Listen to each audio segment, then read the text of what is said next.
सांगलवाडीमधील नवनिर्वाचित नगरसेवक आक्रमक.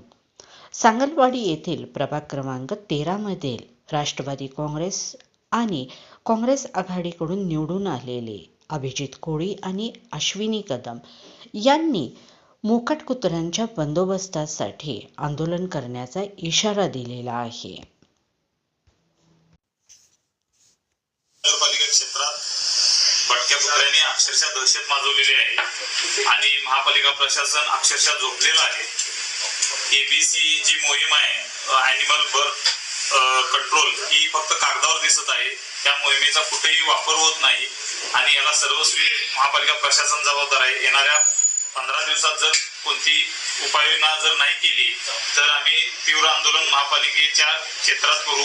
सांगलीतील सगळी भटकी कुत्री आम्ही गोळा करून महापालिकेच्या दारात सोडू आणि जर इथून पुढे असा कोणता मोठा अपघात जर झाला तर त्याला पूर्णपणे याची जबाबदारी महापालिका आयुक्त तसेच त्या आरोग्य विभागाचे अधिकारी असतील.